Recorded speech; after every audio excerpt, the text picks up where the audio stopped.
5. Berdansa dengan maut Sadie. Terima kasih, Carter. Setidaknya kau cukup bijak menyerahkan mikrofon kepadaku untuk menceritakan hal-hal penting. Sejujurnya, dia terus saja mendengungkan rencananya untuk hari kiamat, tetapi dia tidak membuat rencana sama sekali untuk acara dansa sekolah.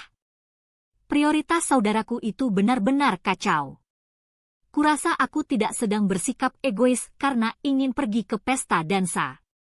Tentu saja ada urusan serius yang harus kami hadapi. Persis itulah yang membuatku bersikeras untuk berpesta dulu. Murid-murid kami butuh dorongan semangat. Mereka membutuhkan kesempatan untuk menjadi anak-anak normal, memiliki teman, dan hidup di luar rumah Brooklyn, sesuatu yang layak diperjuangkan. Bahkan, tentara di medan perang dapat bertempur lebih baik bila mereka berhenti sebentar untuk menghibur diri. Aku yakin seorang jenderal entah siapa pernah mengatakan itu.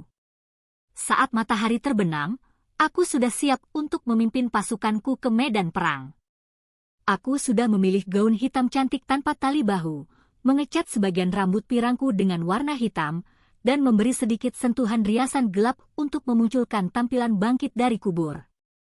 Aku mengenakan sepatu sederhana bertumit rata untuk berdansa, apapun yang dikatakan Carter, aku tidak selalu mengenakan sepatu bot militer, hanya 90% dari waktuku, jimat tiet perak dari kotak perhiasan ibuku, dan liontin yang diberikan Walt untuk ulang tahunku, yang memuat lambang keabadian Mesir, Shen. Walt memiliki jimat yang sama persis di antara koleksi jimatnya sendiri. Jimat itu memberi kami jalur komunikasi magis, bahkan kemampuan untuk saling memanggil satu sama lain dalam keadaan darurat. Sayangnya, jimat Shen itu bukan simbol kami berkencan secara eksklusif, atau bahkan berkencan dalam bentuk apapun. Jika Walt memintaku, kurasa aku mau-mau saja. Walt sangat baik dan tampan sempurna, sebenarnya, dengan caranya sendiri. Barangkali, jika dia sedikit lebih tegas, aku pasti akan memilihnya dan bisa melepaskan cowok yang satu lagi, si cowok dewa. Namun, Walt tengah sekarat. Dia punya gagasan konyol bahwa tidak adil bagiku jika kami memulai hubungan dengan kondisi seperti itu. Seolah hal itu menghalangiku. Jadi, kami terjebak di neraka yang menjengkelkan, saling memikat, mengobrol selama berjam-jam, bahkan beberapa kali berciuman ketika kami tidak bisa menahan diri, tetapi pada akhirnya Walt selalu menarik diri dan menutup diri dariku. Mengapa situasinya tidak bisa sesederhana yang ku mau? Aku menceritakan hal ini karena aku menabrak Walt saat aku turun dari tangga. Oh, seruku. Kemudian, ku perhatikan dia masih mengenakan kaos usangnya, jeans, dan tidak bersepatu. Kau belum siap-siap? Aku tidak pergi, dia mengumumkan. Mulutku ternganga. Apa? Kenapa? Sadie, kau dan Carter membutuhkanku saat kalian nanti mengunjungi Todd. Kalau aku mau ikut, aku harus beristirahat. Tapi, kupaksakan diriku untuk berhenti bicara. Tidak seharusnya aku mendesaknya. Aku tidak perlu sihir untuk melihat bahwa dia sungguh-sungguh sedang sangat kesakitan. Berabad-abad pengetahuan penyembuhan sihir ada di tangan kami, tetapi tak satu pun yang kami coba sepertinya dapat membantu Walt. Aku bertanya kepadamu, apa gunanya menjadi penyihir jika kita tak bisa mengayunkan tongkat sihir dan membuat orang yang kita sayangi merasa lebih baik? Benar, sahutku. Aku hanya berharap. Apapun yang kukatakan akan terdengar kekanak-kanakan. Aku ingin berdansa dengannya. Demi dewa-dewi Mesir, aku sudah berdandan untuknya. Cowok-cowok bukan penyihir di sekolah cukup lumayan kurasa, tetapi mereka terkesan picik bila dibandingkan dengan Walt, atau, yah, baiklah dibandingkan dengan Anubis. Sementara anak-anak lelaki lain di rumah Brooklyn berdansa dengan mereka pasti membuatku merasa sedikit aneh, seperti sedang berdansa dengan sepupu sendiri. Aku bisa tinggal di rumah, aku menawarkan, tetapi kurasa aku tidak terdengar terlalu meyakinkan. Walt berhasil menampilkan seulas senyum lemah. Tidak, pergilah, Sadie. Sungguh. Aku yakin aku akan merasa lebih baik saat kau kembali. Bersenang-senanglah. Dia melewatiku dan menaiki tangga. Aku menarik napas dalam beberapa kali. Sebagian dari diriku benar-benar ingin tinggal di rumah dan merawatnya. Pergi tanpanya tidak terasa benar. Kemudian, aku melirik ke arah aula besar. Anak-anak yang lebih tua sedang bergurau dan mengobrol, siap berangkat. Jika aku tidak berangkat, bisa-bisa mereka merasa wajib untuk tinggal di rumah juga. Ada sesuatu yang seperti semen basah menggayuti perutku. Semua kegembiraan dan kegairahan malam itu mendadak padam. Selama berbulan-bulan aku bergulat menyesuaikan diri dengan kehidupan di New York setelah bertahun-tahun tinggal di London. Aku terpaksa menyeimbangkan antara kehidupan sebagai seorang penyihir muda dengan tantangan menjadi anak sekolahan biasa. Sekarang, tepat ketika acara dansa ini sepertinya menawarkan kesempatan kepadaku untuk memadukan kedua dunia itu dan menghabiskan malam dengan menyenangkan, harapanku hancur. Aku tetap harus berangkat dan berpura-pura senang. Akan tetapi, aku hanya melakukannya karena kewajiban untuk membuat yang lain merasa lebih baik. Aku bertanya-tanya apakah seperti ini rasanya menjadi orang dewasa. Mengerikan. Satu-satunya yang menghiburku adalah Carter. Dia keluar dari kamarnya dengan dandanan seperti seorang profesor muda, dengan jas dan dasi, kemeja yang terkancing rapat, dan celana panjang kain. Bocah malang tentu saja dia tak pernah pergi ke pesta dansa lebih dari dia pergi ke sekolah. Dia sama sekali tak mengerti. Kau tampak hebat. Aku berusaha menjaga agar wajahku datar. Kau sadar, kan, ini bukan acara pemakaman? Tutup mulutmu, dia menggerutu. Mari segera kita akhiri ini. Sekolah tempatku dan anak-anak yang lain belajar adalah Brooklyn Academy for the Gifted. Semua orang menyebutnya bag tas. Tak habis-habis lelucon mengenai ini. Para siswa adalah bagies, celana longgar. Cewek-cewek glamor yang hidungnya sudah dioperasi dan bibirnya disuntik botox adalah plastik bag, kantong plastik. Alumni sekolah kami adalah old bugs, wanita tua cerewet. Dan, tentu saja, kepala sekolah kami, Mrs. Laird, adalah bag lady, wanita gelandangan. Di luar namanya, sekolah itu cukup menyenangkan. Semua siswanya berbakat pada salah satu bidang, seni, musik, atau drama. Jadwal kami luas, banyak waktu untuk belajar mandiri, yang sangat cocok bagi kami para penyihir. Kami bisa menghilang dari sekolah untuk memerangi monster saat diperlukan, dan sebagai penyihir, tidaklah sulit bagi kami untuk menampilkan diri sebagai anak berbakat. Alisa menggunakan sihir tanahnya untuk membuat patung. Walt mengambil spesialisasi dalam perhiasan. Cleo adalah penulis yang luar biasa karena dia dapat mengisahkan ulang cerita-cerita yang telah terlupakan sejak zaman Mesir kuno. Sedangkan aku tidak butuh sihir. Aku punya bakat alamiah dalam bidang drama. Berhenti tertawa, Carter. Mungkin ini tidak terduga di tengah-tengah Brooklyn, tetapi kampus kami seperti taman, dengan berhektare-hektare halaman rumput yang hijau, pagar tumbuhan dan pepohonan yang terawat dengan baik, bahkan sebuah danau kecil yang diisi oleh bebek dan angsa. Pesta dansa diselenggarakan di paviliun di depan bangunan administrasi. Sebuah band bermain di gazebo. Lampu-lampu digantung di pepohonan. Guru-guru penjaga menyusuri sekeliling sekolah, menjalankan ronda semak-semak, memastikan tidak ada siswa senior yang menyelinap ke dalam semak-semak. Aku berusaha tidak memikirkannya, tetapi musik dan kerumunan orang itu mengingatkanku kepada Dallas pada malam sebelumnya, jenis pesta yang sangat berbeda, yang berakhir buruk. Aku teringat jadi Grissom menggenggam tanganku, mendoakan keberuntunganku sebelum berlari untuk menyelamatkan istrinya.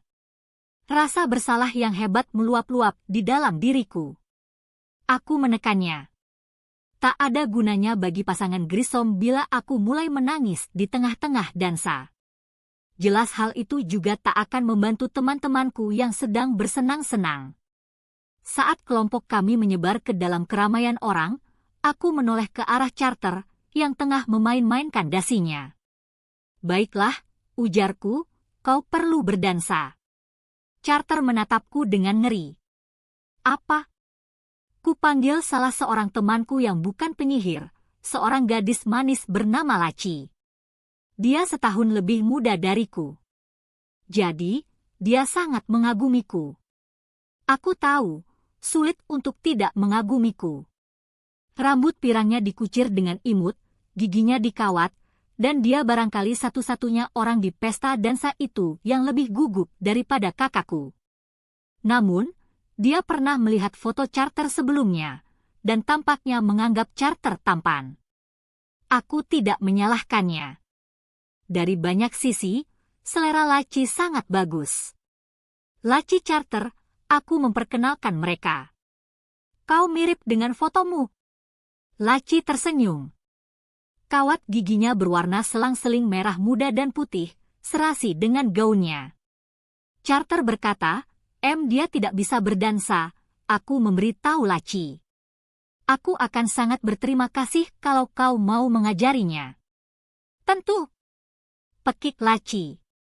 Dia menggamit tangan saudara lelakiku itu dan menariknya pergi. Aku mulai merasa lebih baik. Mungkin aku tetap bisa bersenang-senang malam ini.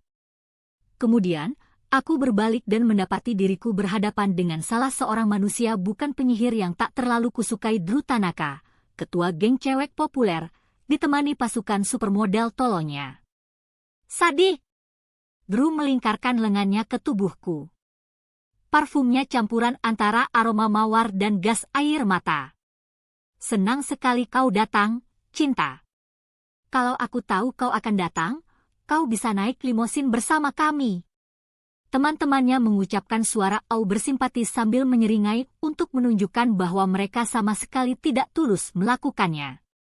Mereka mengenakan pakaian yang kurang lebih sama, gaun sutra mutakhir rancangan desainer yang jelas dipesankan oleh orang tua mereka pada pekan peragaan busana terbaru. Drew bertubuh paling tinggi dan berpenampilan paling glamor. Aku menggunakan kata itu sebagai penghinaan, dengan eyeliner warna merah jambu serta ikal rambut hitam yang tampaknya merupakan perjuangan pribadi Drew untuk mengembalikan gaya keriting ala 1980-an. Dia mengenakan liontin huruf D berkilauan yang terbuat dari platinum dan berlian, mungkin inisialnya, atau rata-rata nilainya. Aku melempar senyum kaku. Limosin, wow. Terima kasih. Tapi, di antara kau, teman-temanmu, dan ego kalian, aku ragu masih ada ruang untukku. Drew mencebik. Kasar sekali, Chin. Di mana Walt? Apakah bayi malangmu itu masih sakit? Di belakangnya, beberapa cewek terbatuk-batuk ke kepalan tangan mereka, menirukan Walt. Aku ingin menarik tongkat panjangku dari Duat dan mengubah mereka semua menjadi cacing untuk makanan bebek. Aku cukup yakin akan berhasil melakukan itu, dan aku ragu ada yang akan merasa kehilangan, tetapi aku menahan diri. Laci telah memperingatkanku mengenai Drew sejak hari pertama sekolah. Tampaknya, mereka berdua telah mengikuti perkemahan musim panas bersama bla-bla. Aku tidak terlalu mendengarkan rinciannya dan Drew di sana menjadi semacam penguasa lalim. Namun, itu tidak berarti dia bisa bersikap seenaknya kepadaku. Walt di rumah, sahutku. Aku sudah bilang kepadanya kau akan datang. Aneh, tampaknya itu tidak terlalu memotivasinya. Sayang sekali. Drew menghela napas. Kau tahu, barangkali dia tidak benar-benar sakit. Dia mungkin cuma alergi kepadamu, Chin. Hal seperti itu terjadi. Aku harus menjenguknya sambil membawakan sup ayam atau entah apa. Di mana rumahnya? Dia tersenyum manis. Aku tidak tahu apakah dia benar-benar naksir Walt atau cuma pura-pura saja karena dia membenciku. Apapun itu, gagasan untuk mengubahnya menjadi cacing tanah menjadi semakin menarik. Sebelum aku sempat melakukan apapun tanpa pikir panjang, sebuah suara yang tak asing terdengar di belakangku. "Halo, Sadie." Gadis-gadis yang lain mengeluarkan suara terkesiap berbarengan. Denyut nadiku bertambah cepat, dari jalan perlahan menjadi lari cepat 50 meter. Aku berbalik dan mendapati bahwa ya, benar Dewa Anubis telah menghadiri pesta dansa kami tanpa diundang. Berani-beraninya dia tampak menakjubkan seperti biasa. Dalam hal itu, dia sungguh menyebalkan.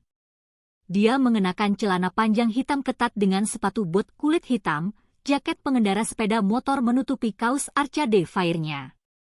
Rambut hitamnya acak-acakan natural, seolah dia baru saja bangun tidur, dan aku mati-matian menahan dorongan untuk membelai rambut itu. Kedua mata coklatnya berkilat-kilat riang. Entah dia senang bertemu denganku atau dia senang melihatku bingung. "Oh, ya Tuhan!" Bru memekik kecil. Siapa Anubis tak menghiraukannya, syukurlah, dan mengulurkan sikunya ke arahku isyarat kuno yang manis. "Bolehkah aku berdansa denganmu?"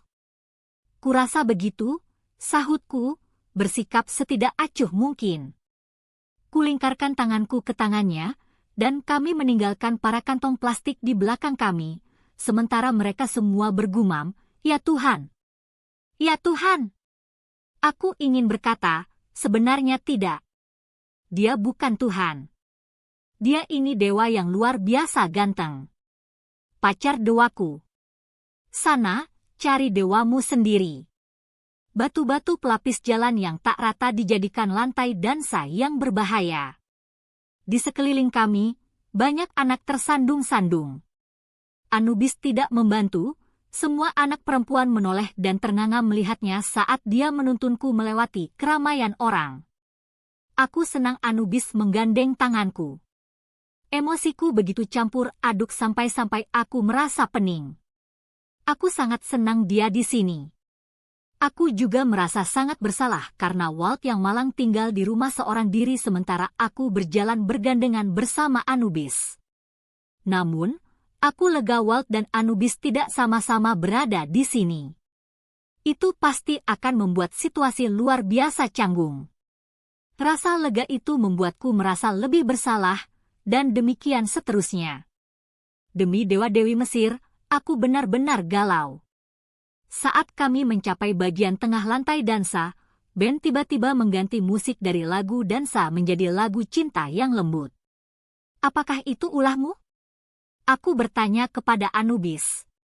Dia tersenyum, yang tidak terlalu menjawab pertanyaanku. Dia meletakkan satu tangan pada pinggulku dan tangan yang satu lagi menggenggam tanganku, seperti layaknya pria terhormat. Kami berdansa bersama. Aku pernah mendengar tentang berdansa di udara, tetapi perlu beberapa langkah bagiku untuk menyadari bahwa kami benar-benar melayang beberapa milimeter dari tanah, tidak cukup untuk diperhatikan orang, hanya cukup bagi kami untuk meluncur di atas batu sementara yang lain tersandung-sandung.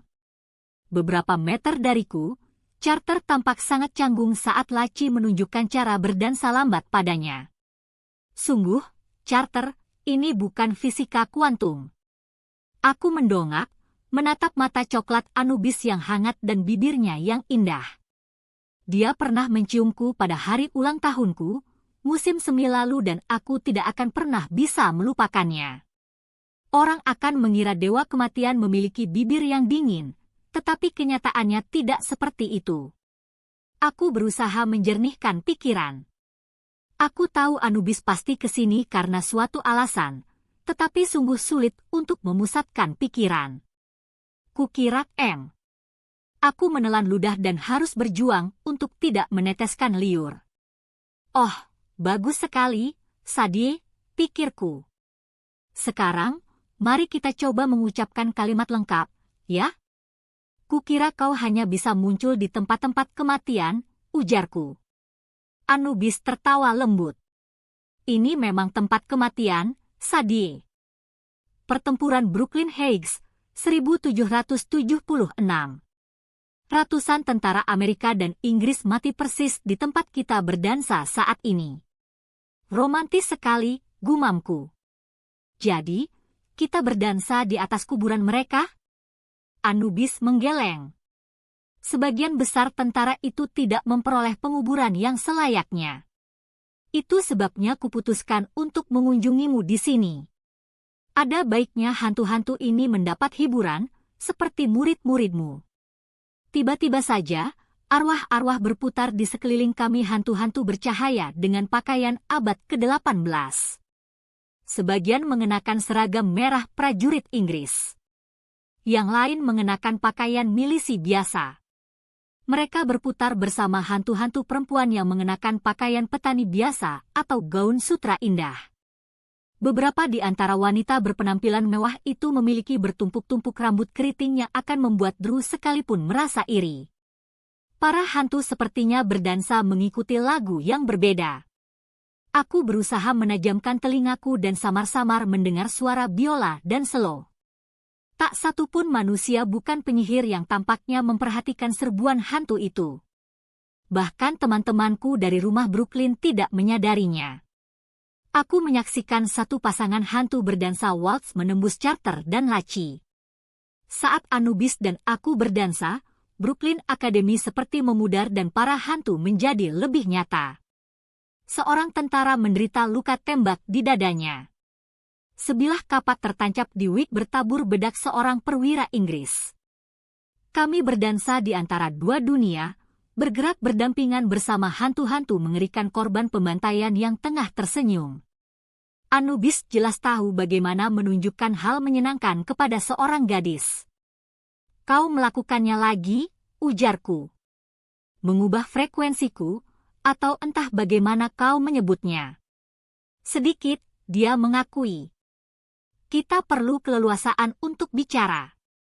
Aku sudah berjanji akan mengunjungimu secara pribadi dan kau melakukannya. Tapi, itu akan menimbulkan masalah. Ini mungkin kali terakhir aku bisa menjumpaimu. Ada keluhan mengenai situasi kita. Aku menyipitkan mata. Apakah wajah dewa kematian merona? Situasi kita, ulangku. Kita. Kata itu membuat kupingku berdenging. Aku berusaha menjaga agar suaraku tetap datar. Sejauh yang ku tahu, tidak ada kita secara resmi. Kenapa ini kali terakhir kita dapat berbincang? Wajahnya sekarang jelas-jelas merona.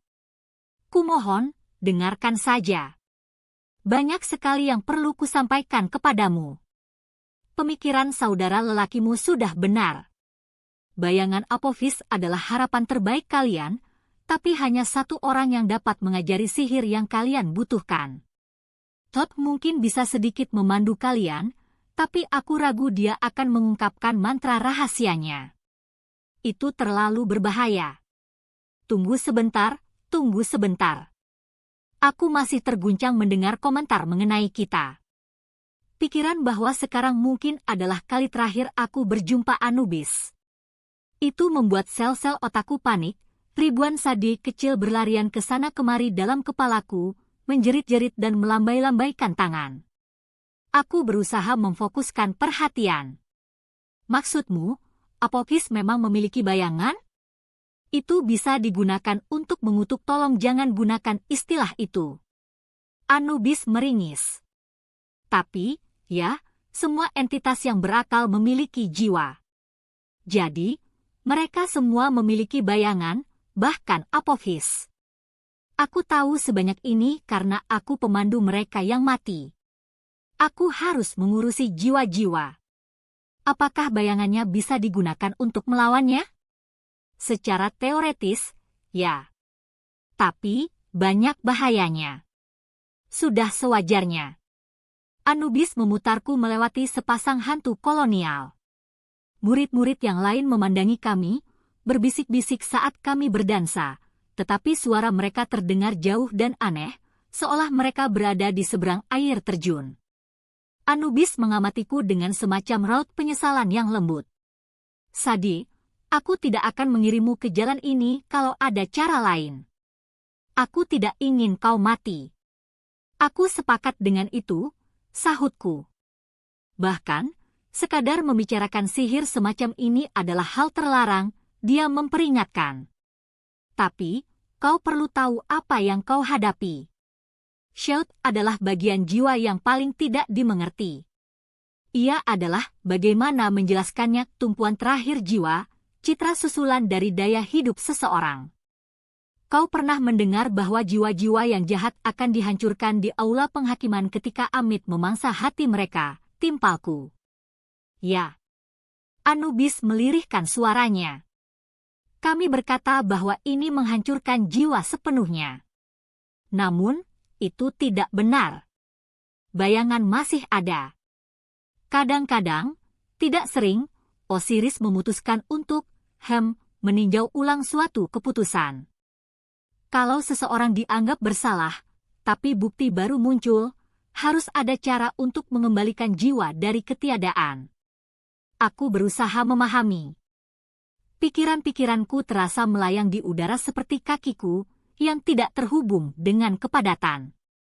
Jadi, maksudmu bayangan dapat digunakan untuk, menghidupkan lagi suatu jiwa? Seperti disket cadangan sebuah komputer? Anubis menatapku aneh. Maaf. Aku menghela napas. Aku terlalu banyak menghabiskan waktu dengan kakakku yang culun. Dia bicara seperti komputer. Bukan, kata Anubis. Sebenarnya itu perumpamaan yang bagus. Aku hanya tidak pernah memikirkannya dengan cara seperti itu. Ya, jiwa belum sepenuhnya hancur sebelum bayangannya hancur. Jadi, dalam kasus-kasus ekstrim, dengan sihir yang benar, menghidupkan kembali suatu jiwa dengan shout mungkin bisa dilakukan. Sebaliknya, kalau kau ingin menghancurkan bayangan dewa, atau bahkan bayangan Apophis sebagai bagian dari Kuthem, jenis mantra yang kau sebut tadi shout itu akan jauh lebih kuat daripada patung biasa, tebakku. Kami dapat menghancurkannya, mungkin tanpa menghancurkan diri kami sendiri. Anubis melirik ke sekeliling kami dengan gelisah. Ya, tapi, kau bisa mengerti alasan jenis sihir semacam ini rahasia. Para dewa tak akan pernah mau pengetahuan semacam itu jatuh ke tangan penyihir manusia. Itu sebabnya kami selalu menyembunyikan bayangan kami. Kalau seorang penyihir bisa menangkap shout dewa dan menggunakannya untuk mengancam kami benar. Mulutku terasa kering. Tapi, aku berada di pihakmu. Aku hanya akan menggunakan mantra itu kepada Apophis. Tentunya Thoth akan memahami itu. Mungkin. Anubis tidak terdengar yakin. Setidaknya, mulailah dengan Thoth. Kuharap dia merasa perlu membantumu. Tapi, aku khawatir kalian mungkin tetap perlu bimbingan yang lebih baik, bimbingan yang lebih berbahaya. Aku menelan ludah. Kau bilang hanya satu orang yang dapat mengajari kami sihir itu. Siapa? Satu-satunya penyihir yang cukup gila untuk meneliti mantra semacam itu. Pengadilannya esok hari saat matahari terbenam. Kalian harus mengunjungi ayah kalian sebelum itu. Tunggu dulu. Apa? Angin meniup paviliun. Tangan Anubis semakin erat mencengkeram tanganku. Kita harus bergegas, katanya. Masih banyak yang perlu kusampaikan kepadamu. Ada sesuatu yang terjadi kepada arwah-arwah orang mati. Mereka? Lihat, di sana. Dia menunjuk ke arah sepasang hantu di dekat kami. Si perempuan menari telanjang kaki dalam balutan gaun linen putih sederhana. Si pria membawa gagang bedil dan mengenakan jas panjang seperti petani zaman kolonial, tetapi lehernya miring dengan sudut yang aneh, seakan dia habis digantung. Kabut hitam bergulung di sekitar kaki pria itu seperti tanaman menjalar. 3 langkah kemudian, hantu pria itu benar-benar ditelan kabut. Sulur-sulur gelap menariknya ke dalam tanah, dan dia pun lenyap. Hantu perempuan berbaju putih terus berdansa sendiri, tampaknya tak sadar bahwa pasangannya telah dimangsa oleh sulur-sulur kabut yang keji. Apa-apa itu tadi? Tanyaku. Kami tidak tahu, jawab Anubis. Seiring bertambah kuatnya Apophis, hal itu lebih sering terjadi. Jiwa-jiwa orang mati menghilang, tertarik lebih jauh ke dalam duat. Kami tidak tahu kemana mereka pergi. Aku nyaris terjatuh. Ibuku. Apakah dia baik-baik saja? Anubis melemparkan tatapan sedih kepadaku, dan aku tahu jawabannya. Ibu telah memperingatkanku kami mungkin tak akan pernah melihatnya lagi kecuali kami menemukan cara untuk mengalahkan Apophis. Dia telah mengirim pesan yang mendesakku untuk menemukan bayangan si ular. Hal itu pasti, entah bagaimana, terkait dengan masalahnya. Dia hilang, tebakku. Jantungku memukul-mukul tulang iga. Ada kaitannya dengan masalah bayangan ini, bukan? Sadie, andai aku tahu. Ayahmu dia berusaha semampunya untuk mencari ibumu, tapi angin memotong perkataannya. Apakah kau pernah mengulurkan tangan keluar mobil yang tengah bergerak dan merasakan angin mendorongmu? Mirip seperti itu, tetapi 10 kali lebih kuat. Sebuah kekuatan memisahkanku dan Anubis. Aku terhuyung mundur, kakiku tak lagi melayang. Sadie. Anubis mengulurkan tangan, tetapi angin mendorongnya semakin jauh. Hentikan! Kata sebuah suara yang melengking di antara kami. Tidak boleh ada pertunjukan kasih sayang di depan umum dalam pengawasanku. Udara itu membentuk sosok manusia. Awalnya hanya sebuah siluet samar. Kemudian, menjadi semakin padat dan berwarna. Di hadapanku, berdirilah sesosok pria yang mengenakan pakaian penerbang gaya lama, helm kulit, kacamata terbang, syal, dan jaket pengebom, seperti foto-foto Angkatan Udara Kerajaan Inggris saat Perang Dunia Kedua yang pernah kulihat. Namun, dia tidak terdiri dari darah dan daging. Bentuknya berputar-putar dan berubah. Kusadari sosok itu terdiri dari sampah yang ditiup angin, bintik-bintik debu, sobekan kertas, bulu-bulu halus bunga dandelion, dedaunan kering, semuanya berputar-putar, tetapi tertahan menjadi satu dalam susunan yang begitu kuat oleh angin sehingga dari jauh mungkin akan dikira manusia biasa. Dia menggoyang-goyangkan jarinya ke arah Anubis. Ini penghinaan terakhir, bocah. Suaranya mendesis seperti udara yang keluar dari balon.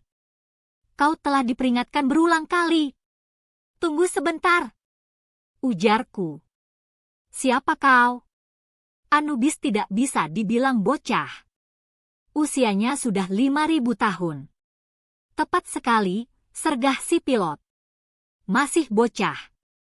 Dan, aku tidak memberimu izin untuk bicara, nak. Si pilot meledak.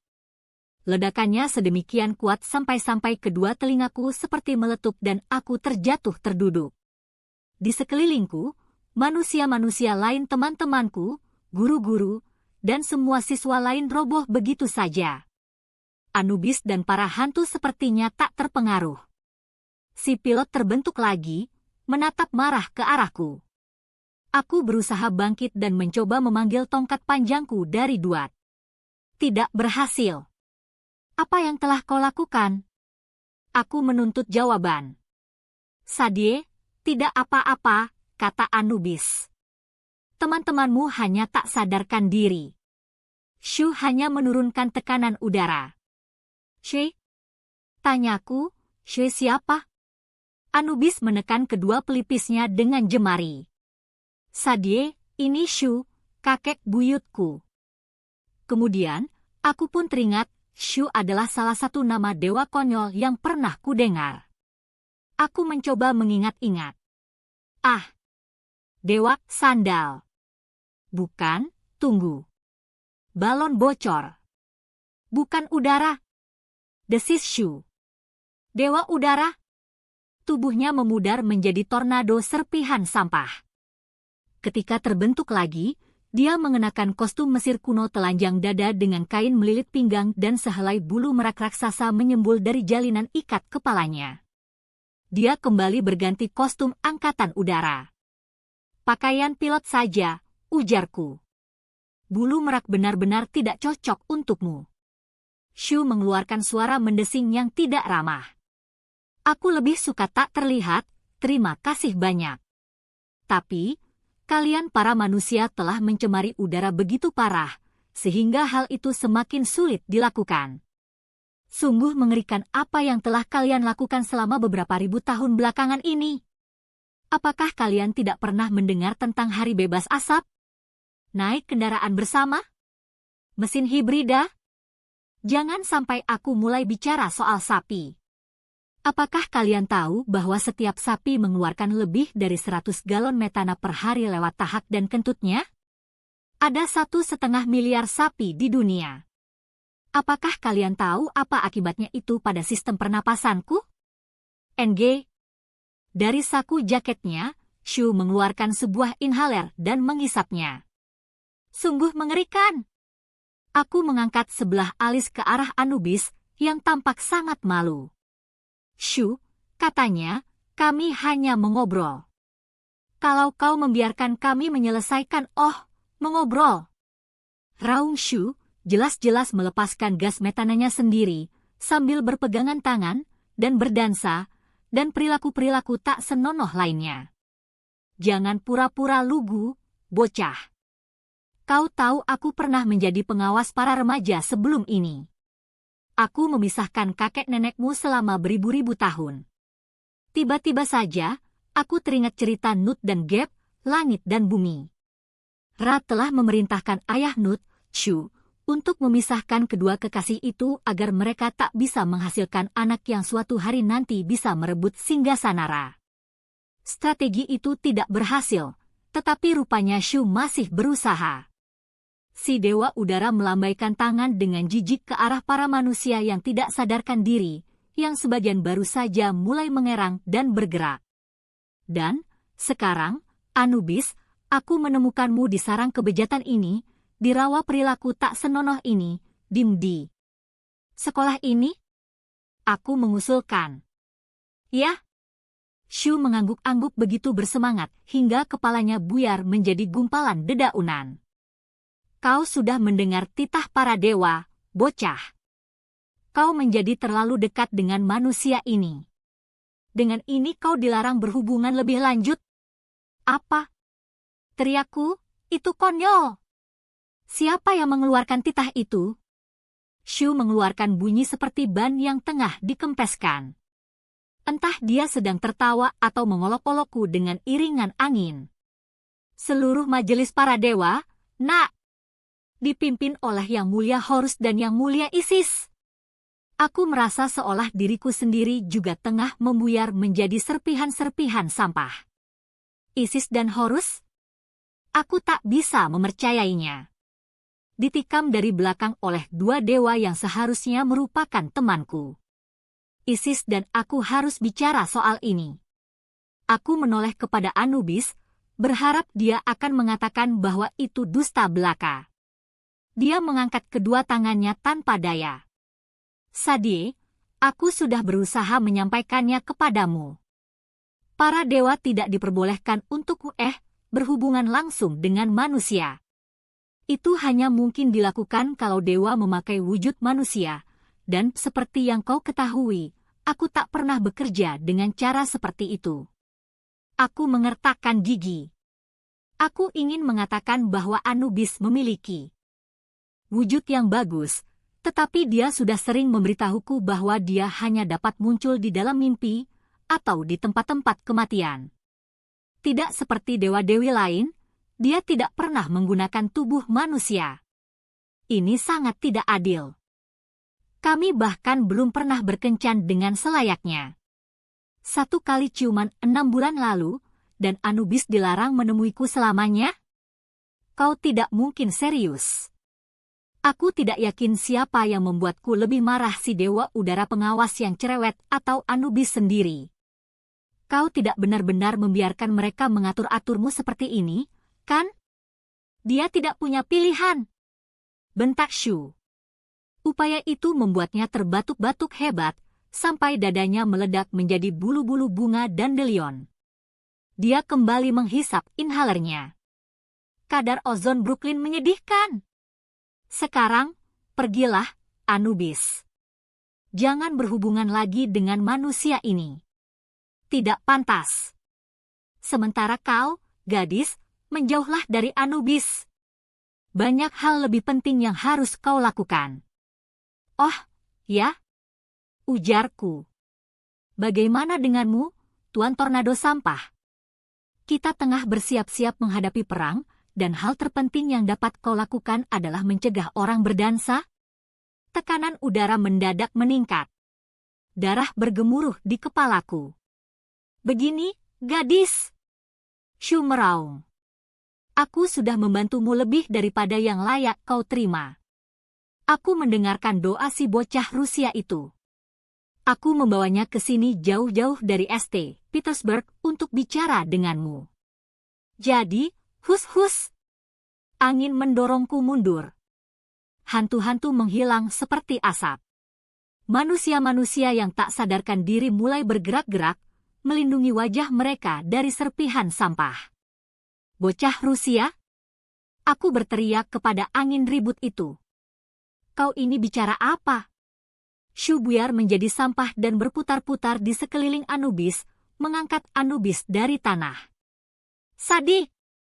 Anubis berusaha berjalan ke arahku, tetapi badai itu terlalu kuat. Shu, setidaknya biarkan aku menyampaikan tentang Walt kepadanya. Dia berhak tahu. Aku nyaris tidak mendengarnya karena tertutup suara angin. Apakah kau menyebut Walt? Teriakku. Ada apa dengannya? Anubis mengatakan sesuatu yang tidak dapat kutangkap. Kemudian, pusaran sampah menutupinya seutuhnya. Ketika angin mereda, kedua dewa itu telah menghilang. Aku berdiri sendirian di atas lantai dansa, dikelilingi puluhan anak dan orang dewasa yang mulai terbangun. Aku sudah hendak berlari ke arah Charter untuk memastikan dia baik-baik saja. Ya, Charter, aku berkata jujur. Kemudian, di bagian tepi paviliun, seorang pemuda melangkah memasuki cahaya.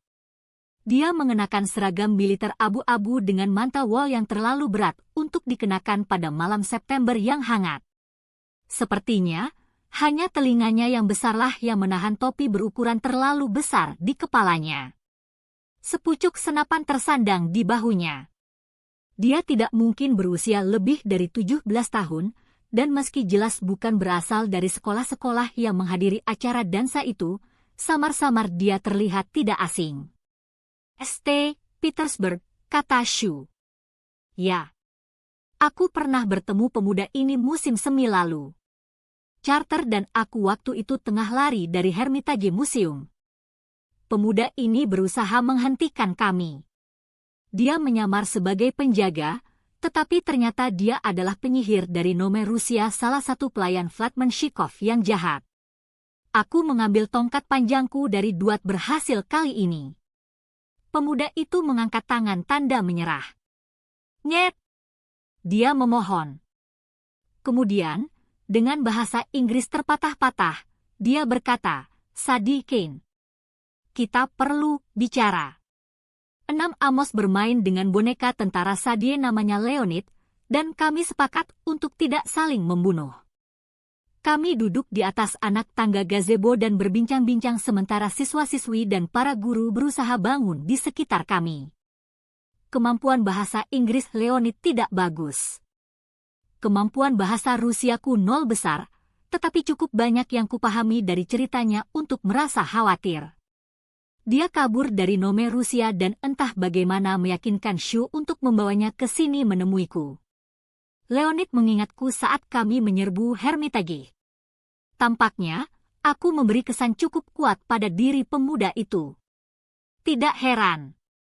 Aku memang cukup mengesankan. Oh, berhentilah tertawa, Charter. Menggunakan kata-kata, isyarat tangan, dan efek suara, Leonid berusaha menjelaskan apa yang telah terjadi di St. Petersburg sejak kematian Vladimir Shikov. Aku tidak bisa memahami semuanya, tetapi sebanyak ini dapat ku mengerti. Kwai, Jacobi, Apophis, Nome pertama, banyak yang mati, sebentar lagi, tak lama lagi.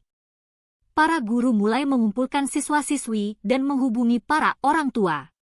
Agaknya, mereka khawatir pingsan massal ini mungkin disebabkan oleh minuman yang tercemar atau gas berbahaya, parfum brew, barangkali, dan mereka telah memutuskan untuk mengosongkan area. Kuduga akan ada polisi dan para medis di tempat ini tak lama lagi. Aku ingin pergi sebelum itu. Kuseret Leonid untuk menemui kakakku yang tengah terhuyung-huyung sambil menggosok-gosok matanya. Apa yang terjadi? Tanya Carter. Dia mengerutkan dahi ke arah Leonid. Siapa aku memberinya penjelasan versi 1 menit, kedatangan Anubis, intervensi Shu, kemunculan si pemuda Rusia. Leonid punya informasi mengenai serangan terhadap Nome pertama tak lama lagi, jelasku. Para pemberontak akan mengejarnya. Carter menggaruk-garuk kepalanya. Kau ingin menyembunyikannya di rumah Brooklyn? Tidak, sahutku. Aku harus langsung membawanya kepada Amos. Leonid tersedak. Amos? Dia berubah jadi set makan wajah? Amos tidak akan memakan wajahmu. Aku meyakinkannya. Jacobi memberimu cerita yang tidak-tidak. Leonid masih tampak gelisah. Amos tidak jadi set? Bagaimana menjelaskan tanpa membuatnya terdengar lebih buruk? Aku tidak tahu apa bahasa Rusianya. Dia dirasuki oleh Seth, tapi itu bukan salahnya, dan sekarang dia sudah jauh lebih baik. Tidak ada Seth, aku berkata. Amos baik. Carter mengamati si orang Rusia. Dia menatapku dengan cemas. Sadie, bagaimana kalau ini jebakan? Kau percaya orang ini? Oh, aku dapat menangani Leonid. Dia tidak ingin aku mengubahnya menjadi jus pisang. Ya, kan, Leonid? Nyet, kata Leonid dengan serius. Tidak mau jadi jus pisang. Nah, kan? Bagaimana soal mengunjungi Todd? Tanya Carter. Itu tidak bisa menunggu. Aku melihat kecemasan di mata Carter. Kubayangkan dia sedang memikirkan hal yang sama denganku. Ibu kami dalam bahaya. Arwah-arwah orang mati mulai menghilang, dan itu ada hubungannya dengan bayangan Apokris.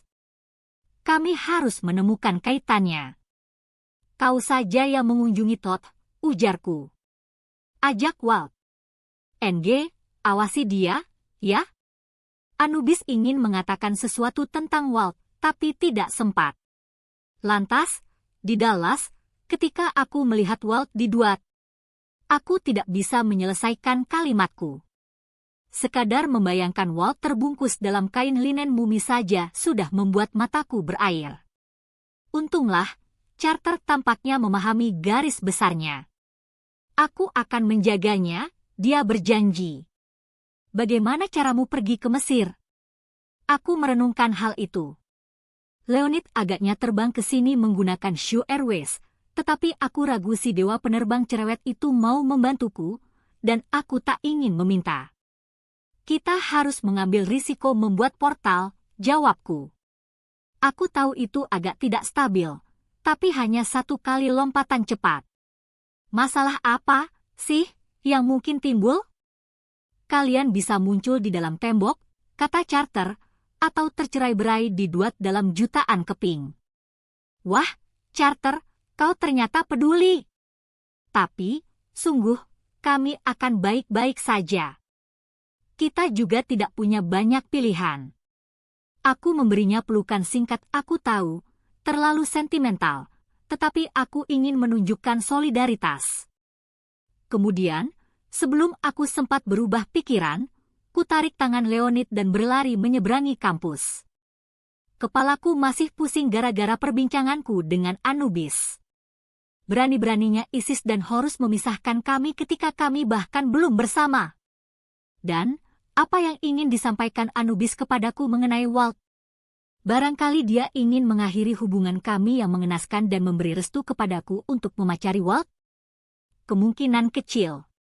Atau, barangkali dia ingin menyatakan cintanya yang abadi dan bertarung melawan Walt demi mendapatkan cintaku?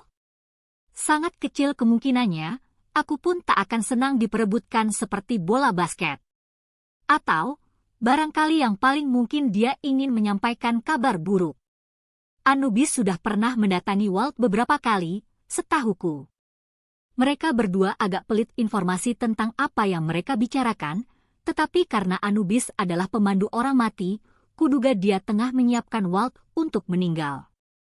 Anubis mungkin ingin memperingatkanku bahwa waktu Walt sudah dekat seolah aku perlu diingatkan lagi. Anubis, tidak boleh didekati. Walt, diambang maut. Jika aku kehilangan kedua cowok yang kusuka, ya tak ada gunanya lagi menyelamatkan dunia baiklah, itu sedikit membesar-besarkan. Namun, hanya sedikit.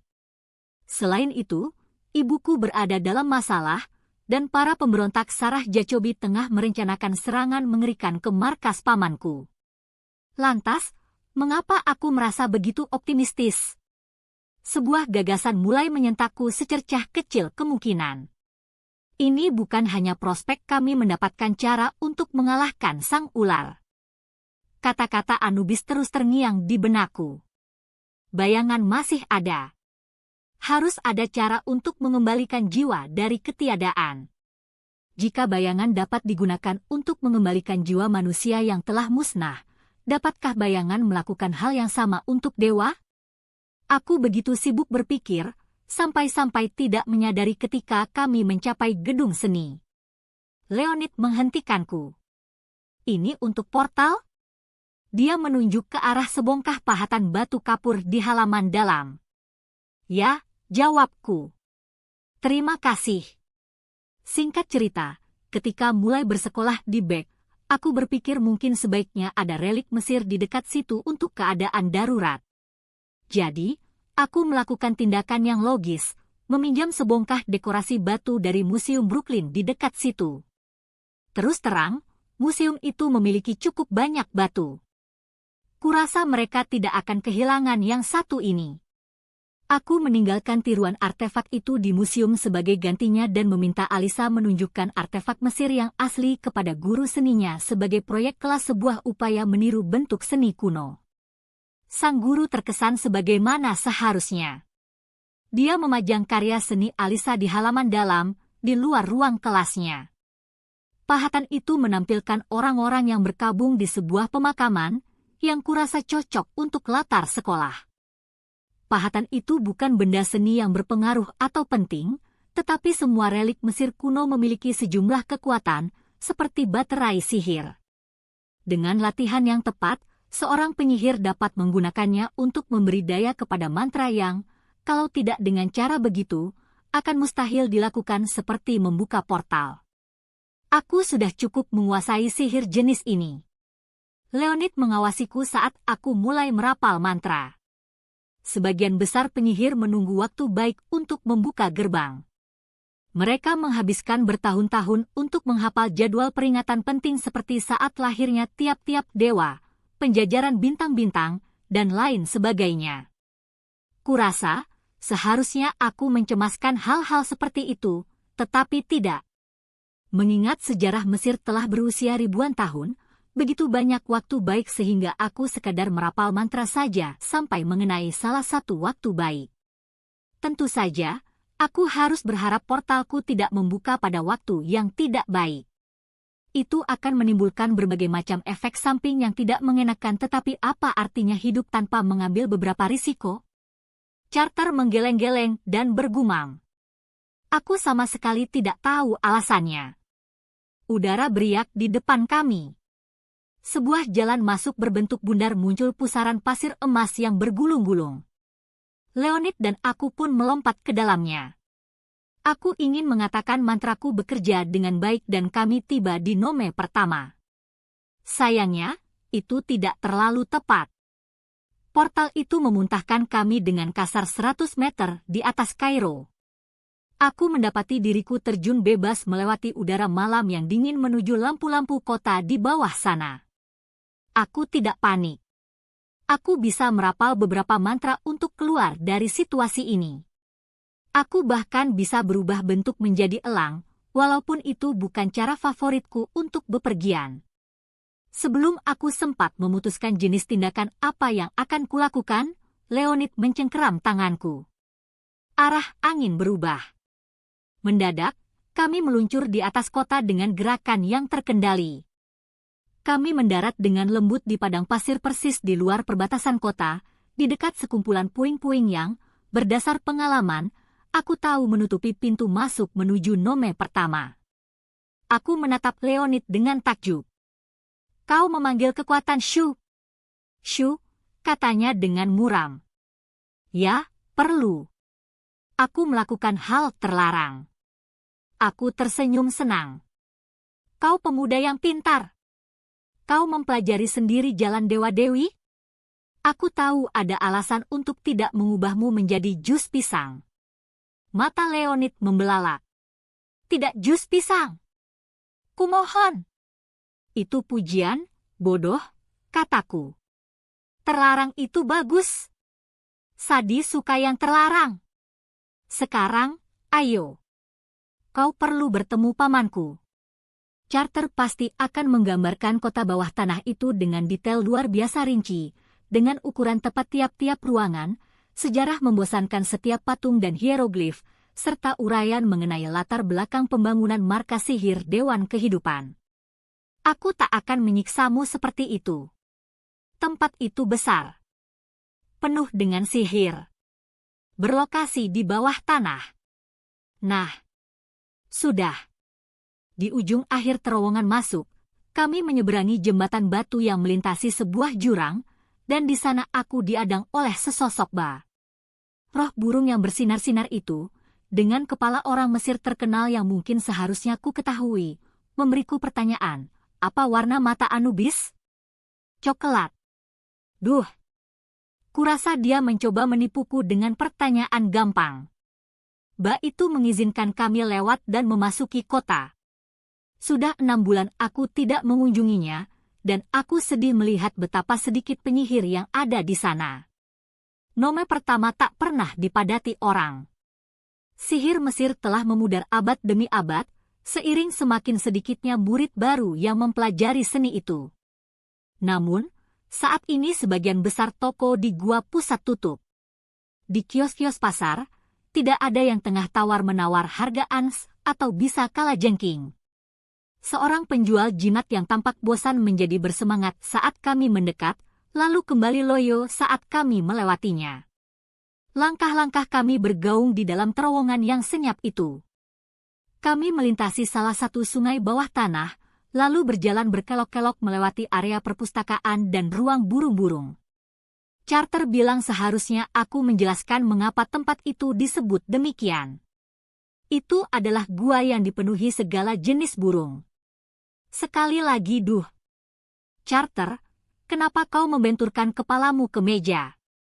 Aku membawa teman Rusiaku menyusuri sebuah koridor panjang, melewati sebuah terowongan tertutup yang dulu menuju lokasi SPHNX besar di Giza, dan akhirnya ke pintu tembaga Aula Zaman. Kini, tempat itu adalah aula pamanku. Jadi, aku langsung saja melangkah masuk. Tempat yang mengesankan? Jelas. Jika diisi dengan air, aula itu cukup luas untuk serombongan ikan paus. Terhampar di bagian tengah, ada permadani biru panjang yang gemerlapan seperti sungai Nil. Di kedua sisi, berjajarlah deretan tiang, dan di sela-selanya berkilauan tirai cahaya yang menampilkan adegan-adegan masa lalu Mesir segala jenis peristiwa mengerikan, indah, dan menyayat hati. Aku berusaha tidak memandanginya. Berdasar pengalaman, aku tahu bahwa gambar-gambar itu bisa sangat memikat hingga membahayakan. Pernah, aku melakukan kesalahan dengan menyentuh cahaya itu, dan pengalaman tersebut nyaris mengubah otakku menjadi bubur.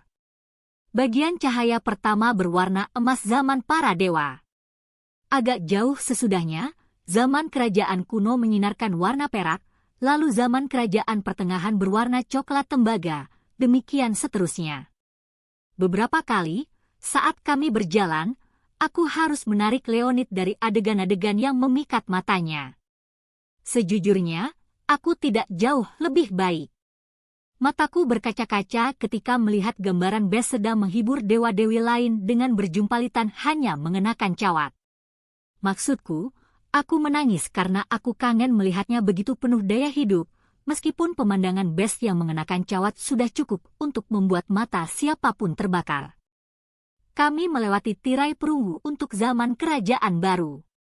Aku berhenti mendadak.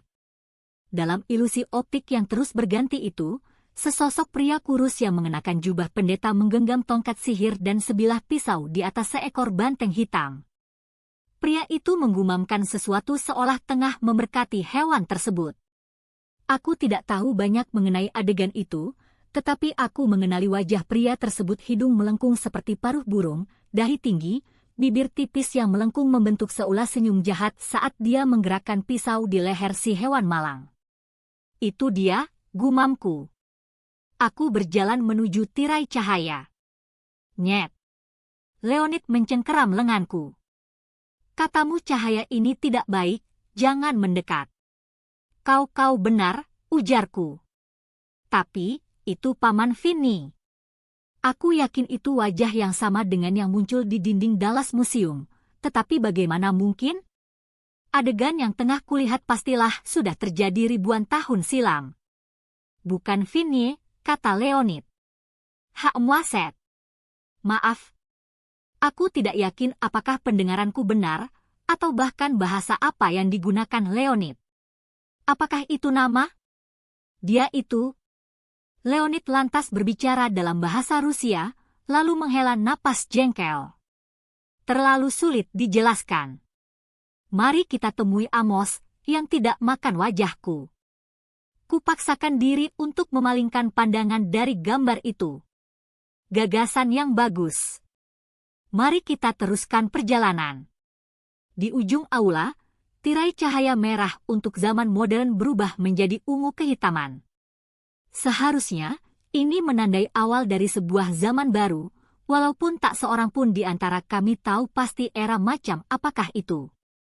Jika Apophis menghancurkan dunia, kurasa itu akan menjadi zaman kehidupan yang amat sangat singkat. Aku berharap akan melihat Amos duduk di kaki singgasana Firaun. Itu adalah tempat tradisional ketua lektor, melambangkan perannya sebagai penasihat utama Firaun. Tentu saja, para Firaun jarang membutuhkan nasihat saat ini karena mereka semua sudah mati beberapa ribu tahun silam. Mimbar itu kosong. Hal itu membuatku bingung. Aku tak pernah mempertimbangkan di mana ketua lektor berada jika tidak sedang di panggung. Apakah dia punya ruang ganti, mungkin dengan nama dan bintang kecil tertempel di pintunya? Di sana. Leonid menunjuk. Sekali lagi, teman Rusiaku yang pandai ini benar. Pada dinding belakang, di balik singgasana, seulas cahaya samar menyala di sepanjang lantai tepi bagian bawah sebuah pintu. Pintu masuk rahasia yang seram, aku berkomentar. Bagus sekali, Leonid. Di baliknya, kami menemukan semacam markas tempur. Amos dan seorang wanita muda yang mengenakan baju militer berdiri di kedua ujung yang berlawanan sebuah meja besar yang dihiasi peta dunia aneka warna. Permukaan meja itu penuh patung-patung kecil kapal, monster, penyihir, mobil aneka warna, dan tanda-tanda yang menggunakan hieroglif. Amos dan gadis berpakaian militer itu begitu tenggelam dalam pekerjaan mereka, menggerakkan patung-patung di sepanjang peta, hingga awalnya mereka tidak melihat kami. Amos mengenakan jubah linen tradisional. Dengan sosoknya yang berbentuk seperti gentong, jubah itu membuatnya terlihat agak mirip tokoh rahib Tuk dalam cerita Robin Hood, hanya saja kulitnya lebih gelap dan rambutnya lebih keren. Untaian rambutnya yang dikepang dihiasi manik-manik emas. Kacamata bundarnya berkilat-kilat saat dia mengamati peta. Tersampir di sekitar bahunya adalah mantel tak berlengan ketua lektor yang berbahan kulit macan tutul. Sementara gadis muda itu, dewa-dewi Mesir. Itu Zia. Aku tak pernah melihatnya mengenakan pakaian modern sebelum ini. Dia memakai celana kargo militer, sepatu bot hiking, dan kaos tanpa lengan berwarna zaitun yang membuat kulit tembaganya bersinar. Rambut hitamnya lebih panjang daripada yang kuingat. Dia terlihat jauh lebih dewasa dan cantik daripada 6 bulan lalu, hingga aku senang charter tidak ikut ke sini. Dia pasti kesulitan menjaga agar mulutnya tidak ternganga terus. Iya, kau pasti begitu, charter. Zia tampak sangat memesona, ala wanita militer. Amos menggerakkan salah satu patung di peta. "Kesini," dia berkata kepada Zia. "Baiklah," sahut Zia. "Tapi, pertahanan Paris jadi rusak." Aku berdeham. "Apakah kami mengganggu?" Amos menoleh dan senyumnya mengembang. "Sadi." Dia mendekapku erat dalam pelukan, lalu mengusap-usap kepalaku penuh kasih. "Au," ujarku. Dia terkekeh. "Maaf. Hanya saja aku senang sekali bertemu denganmu." Dia melirik Leonid. Dan, ini Zia mengutuk. Dia menempatkan diri di antara Amos dan Leonid. Dia salah satu dari orang-orang Rusia itu. "Kenapa dia di sini?" "Tenanglah," aku berkata kepada Zia. "Dia teman." Ku jelaskan mengenai kemunculan Leonid di pesta dansa. Leonid mencoba membantu, tetapi terus-menerus keseleo lidah dan berbahasa Rusia. "Tunggu," kata Amos, "mari kita buat lebih mudah." Dia menyentuh kepala Leonid. "Medwah." Pada udara di atas kami, hieroglif untuk bicaralah menyala kemerahan. "Nah," kata Amos, "seharusnya itu bisa membantu." Alis Leonid langsung terangkat. "Kau bisa bahasa Rusia?" Amos tersenyum. Sebenarnya, selama beberapa menit ke depan, kita semua berbicara dalam bahasa Mesir kuno, tapi masing-masing akan mendengarnya sebagai bahasa ibunya. "Brilian," ujarku. "Leonid, sebaiknya kau memanfaatkan waktumu." Leonid melepas topi militernya dan memain-mainkan bagian pinggirnya. "Sarah Jacobi dan letnannya, Kuai, mereka bermaksud menyerang kalian." "Kami tahu itu," sahut Amos datar. "Tidak, kalian tidak mengerti." Suara Leonid bergetar ketakutan. "Mereka jahat. Mereka bekerja sama dengan Apophis." Barangkali hanya kebetulan, tetapi ketika dia mengucapkan nama itu, beberapa patung di atas peta dunia memercikkan bunga api dan meleleh. Hatiku merasakan hal yang kurang lebih sama. "Tunggu sebentar," ujarku. "Leonid, bagaimana kau mengetahui hal itu?" Kedua telinganya berubah warna menjadi merah jambu. "Setelah kematian Menshikov, Jacobi dan Kuai mendatangi nome kami. Kami memberi mereka perlindungan. Tak lama kemudian, Jacobi mengambil alih kekuasaan, tapi rekan-rekanku tidak keberatan. Mereka, sangat membenci keluarga Kane." Dia menatapku dengan perasaan bersalah. "Setelah kalian menerobos masuk ke markas kami musim semi lalu orang-orang Rusia lain menyalahkan kalian atas kematian Menshikov dan kebangkitan Apophis. Mereka menyalahkan kalian atas segalanya." "Aku sudah terbiasa dengan itu," ujarku. "Kau tidak merasakan hal yang sama?" Dia memencet-mencet topinya yang kebesaran. "Aku melihat kemampuanmu. Kau mengalahkan monster Cesuheru. Kau bisa saja membinasakanku, tapi kau tidak melakukannya. Kau tidak terlihat jahat. Terima kasih." Setelah perjumpaan kita, aku menjadi penasaran. Aku mulai membaca gulungan-gulungan naskah lama, belajar menyalurkan kekuatan Dewa Shu. Aku selalu terampil dalam hal elemen udara. Amos menggeram setuju. "Itu butuh keberanian, Leonid. Mengeksplorasi sendiri jalan para dewa di tengah nome Rusia? Kau pemberani." Aku nekat. Dahi Leonid basah oleh keringat. Jacobi telah membunuh penyihir-penyihir lain karena kesalahan yang lebih kecil. Salah seorang temanku, seorang pria tua bernama Mikhail, dia melakukan kesalahan satu kali dengan mengatakan bahwa mungkin tidak semua keluarga Kane jahat. Jacobi menangkapnya dengan tuduhan pengkhianatan. Dia menyerahkan Mikhail kepada Kuai, yang mengerahkan sihir dan mengeluarkan petir, sungguh mengerikan. Aku mendengar Mikhail menjerit-jerit di sel bawah tanah selama 3 malam sebelum dia meninggal. Amos dan Zia bertukar tatapan muram. Aku punya perasaan ini bukan pertama kalinya mereka mendengar mengenai metode penyiksaan Kuai. Aku turut berduka cita, kata Amos. Tapi, bagaimana kau bisa yakin Jacobi dan Kuai bekerja untuk Apophis? Si pemuda Rusia melirikku, meminta dukungan. Kau dapat mempercayai Amos, aku menjamin. Dia akan melindungimu. Leonid menggigiti bibirnya. Kemarin, aku sedang berada di salah satu kamar yang berada jauh di bawah Hermitage, tempat yang kukira rahasia. Aku sedang mempelajari gulungan untuk memanggil Shu sihir yang sangat terlarang. Aku mendengar Jacobi dan Kuai mendekat, jadi aku bersembunyi. Aku mendengar mereka berdua berbicara, tapi suara mereka pecah. Aku tidak tahu bagaimana menjelaskannya. Mereka kerasukan? Tanya Zia. Lebih buruk lagi, sahut Leonid. Mereka masing-masing menyalurkan puluhan suara. Seperti rapat perang. Aku mendengar banyak monster dan demon. Yang memimpin rapat itu hanya satu suara, yang lebih dalam dan lebih kuat daripada yang lain. Aku tak pernah mendengar suara seperti itu, seolah kegelapan dapat berbicara. Apophis, kata Amos. Leonid menjadi sangat pucat. Kumohon, pahamilah, sebagian besar penyihir di St. Petersburg tidak jahat. Mereka hanya ketakutan dan sangat ingin bertahan hidup. Jacobi telah meyakinkan mereka bahwa dia akan menyelamatkan mereka. Dia menyesatkan mereka dengan dusta-dusta.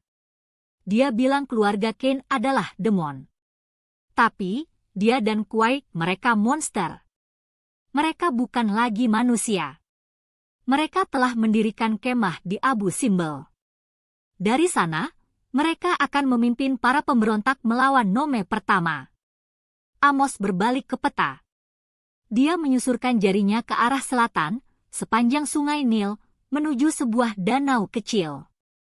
Aku tidak merasakan apa-apa di Abu Simbel. Kalau mereka di sana, mereka berhasil menyembunyikan diri sepenuhnya dari sihirku. Mereka di sana, Leonid memastikan.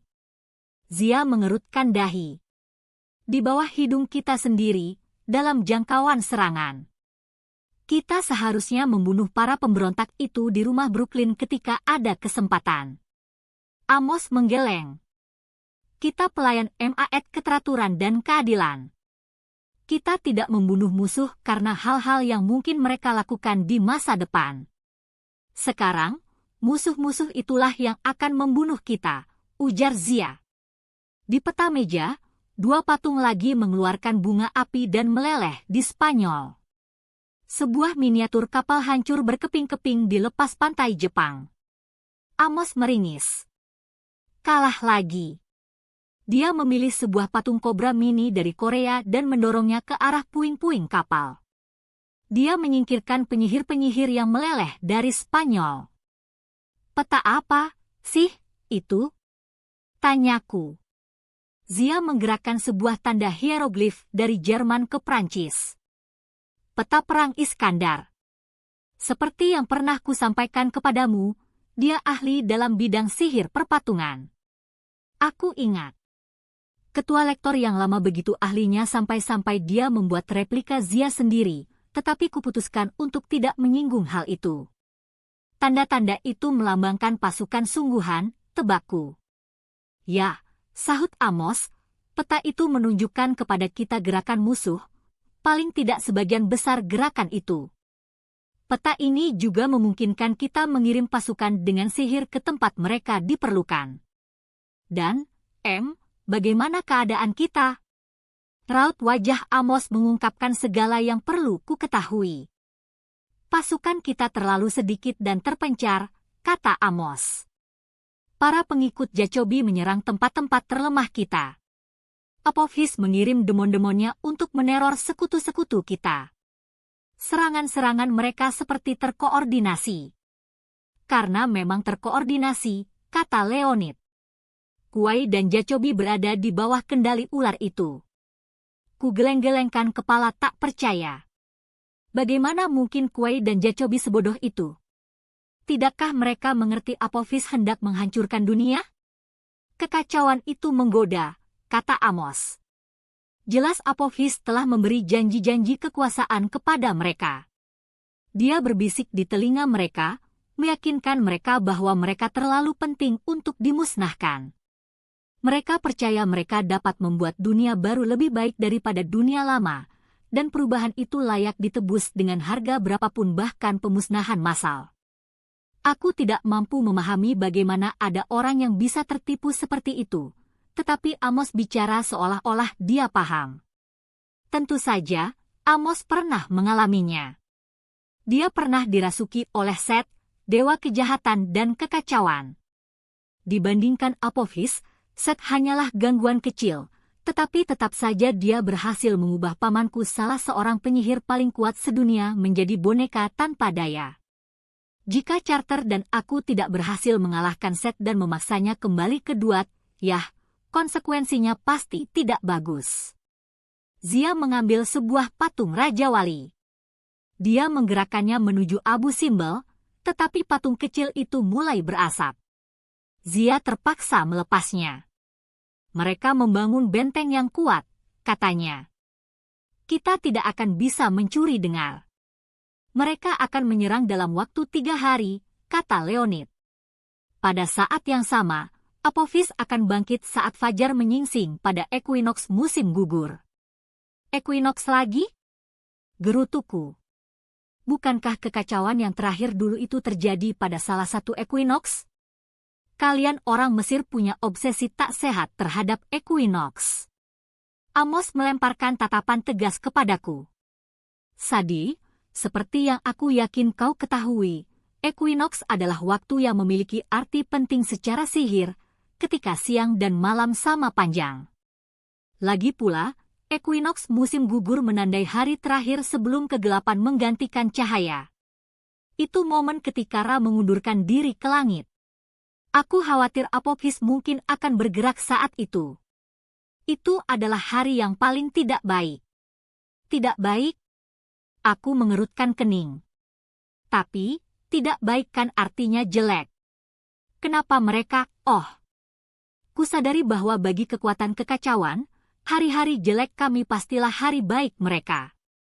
Artinya, mereka mungkin mengalami banyak hari baik. Amos bersandar pada tongkat panjangnya. Rambutnya terlihat seperti berubah menjadi abu-abu di depan mataku. Aku ingat Michel Desjardins, ketua lektor terakhir, dan betapa cepatnya dia bertambah tua. Aku tak sanggup membayangkan hal itu terjadi kepada Amos. Kita tidak punya kekuatan untuk mengalahkan musuh-musuh kita, katanya. Aku harus menggunakan cara lain. Amos, jangan, kata Zia. Kumohon. Aku tidak yakin apa yang sedang mereka bicarakan. Zia terdengar ketakutan, dan apapun yang membuatnya takut, aku tidak ingin tahu. Sebenarnya, ujarku, Charter dan aku punya rencana. Ku sampaikan kepada mereka gagasan menggunakan bayangan Apophis sendiri untuk melawannya. Barangkali mengatakan hal ini di depan Leonid merupakan tindakan ceroboh, tetapi dia telah mempertaruhkan nyawa untuk memperingatkan kami mengenai rencana Sarah Jacobi. Dia telah mempercayaiku. Paling tidak, aku bisa membalas kebaikannya. Setelah aku selesai menjelaskan, Amos menatap petanya. Aku tidak pernah mendengar sihir semacam itu. Kalaupun itu mungkin, aku bersikeras. Apalagi alasan Apophis menunda serangan hari kiamatnya agar dia bisa mencari dan menghancurkan setiap gulungan karya orang bernama Setne ini? Apophis takut kita akan mengetahui mantra itu dan menghentikannya.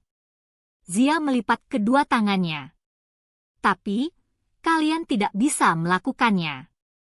Kau baru saja bilang semua salinannya telah hancur. Kami akan minta bantuan Thoth, ujarku. Charter sedang dalam perjalanan ke sana sekarang. Sementara itu, ada hal yang harus kulakukan. Aku mungkin bisa menguji teori kita mengenai bayangan. Bagaimana? Tanya Amos. Ku sampaikan apa yang ada di benakku. Amos memandangku seakan hendak mengajukan keberatan, tetapi dia pasti melihat perlawanan di mataku. Bagaimanapun, kami masih keluarga.